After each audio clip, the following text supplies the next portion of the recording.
అంటే ఇప్పుడు అనిపిస్తుందా మహేశ్వర్ రెడ్డి గారు ఎప్పుడన్నా అక్కడే ఉండుంటే మంత్రి అయ్యేవాడిని కదా, కనీసం అధికారంలోకి వచ్చింది కాంగ్రెస్ పార్టీ అని ఎప్పుడైనా అనిపించింది? నేను ఏ రోజు రిగ్రెట్ కాలేదు. నేను ఈ రోజు సంతోషంగా ఉన్నా. బికాస్ భారతీయ జనతా పార్టీ నాకు అన్ని ఇచ్చింది. భారతీయ జనతా పార్టీ నాకు టికెట్ ఇచ్చింది, నన్ను గెలిపించింది, నన్ను ఎల్పీ లీడర్ చేసింది, నాకు ఫ్రీ స్పేస్ ఇచ్చింది, నాకు ఫ్రీడమ్ ఇచ్చింది, ఈ రోజు నన్ను ఇంత గ్రూమ్ చేసింది. నాకు భారతీయ జనతా పార్టీ ఏ రోజు కూడా నన్ను విస్మరించలేదు. భారతీయ జనతా పార్టీలో నేను చాలా హ్యాపీగా ఉన్నాను.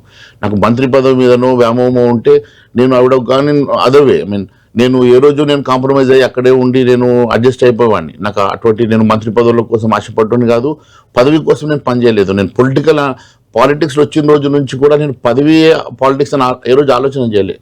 నేను పాలిటిక్స్లో ఉండాలా, ప్రజల్లో ఉండాలనే ఆలోచన ఉండే నేను పాలిటిక్స్లో ఉన్న ప్రతిరోజు కూడా, నేను రోజు ఎమ్మెల్యే ఉన్నా లేకుంటే 10 సంవత్సరాలు నేను అధికారంలో లేని రోజు, నా అపోనెంట్ మంత్రిగా ఉన్నా కూడా నేను నా క్యాడర్ని కాపాడుకొని నేను అక్కడ నిలబడ్డాను. క్యాడర్ని కాపాడుకొని కాన్స్టిట్యున్సీలో పోరాటం చేసిన తప్ప నేను ఏ రోజు కూడా నేను కాంప్రమైజ్ పాలిటిక్స్ చేయలేదు. ఉద్యమ సమయంలో కొంత కన్ఫ్యూజ్ అయినట్టున్నారు మహేశ్వర్ రెడ్డి గారు, ఎందుకంటే కొద్దిసేపు జగన్తో వెళ్ళారు, ఆ రైల్లో వెళ్ళారు, జగన్తో కూడా దాడి జరిగినప్పుడు మీరున్నారు రైల్లో. తర్వాత కొద్ది రోజులకు నాకు గుర్తున్నంత వరకు కేసీఆర్ తో ప్రెస్ మీట్ లో కూర్చున్నారు తెలంగాణ భవన్లో. ఇష్యూ ఏమనంటే ఆ రోజు కాంగ్రెస్ పార్టీలో ఉన్న రోజు ఆయన కాంగ్రెస్ పార్టీ పార్లమెంట్ సభ్యుడిగా, అవును, నాకు ఆయన పర్సనల్ మిత్రుడుగా కూడా నేను కొంతవరకు ఆయనతోటి సేల్ చేసిన మాట వాస్తవమే.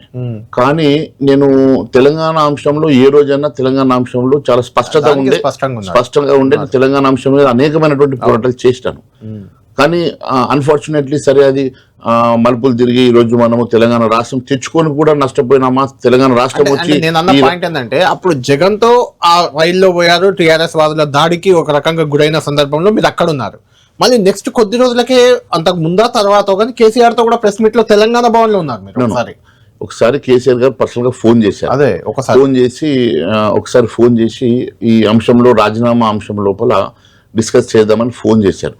ఫోన్ చేసినప్పుడు వారి ఇంట్లో వారితో పాటు నేను లంచ్ చేసి, బికాజ్ ఆ రోజంతా ఉద్యమంలో నేను, దామోదర్ రెడ్డి గారు, కాంగ్రెస్ పార్టీ నుంచి అనేక మంది నాయకులు అందరూ కూడా ఆ రోజు irrespective of parties, there was no ఆ రోజు పొలిటికల్ పార్టీ అని కాకుండా తెలంగాణ ఉద్యమం కోసం తెలంగాణ ఎమ్మెల్యేలందరూ కూడా కలిసి, తెలంగాణ వాదులంతా కలిసి ఒక డయాస్ మీదకి రావాలన్న అంశం రోజు డెఫినెట్ గా తెలంగాణ అంశం మీద ఒక డయాస్ మీదకి రావడానికి మేము ఆ రోజు అందరం కూడా కృషి చేసినాం.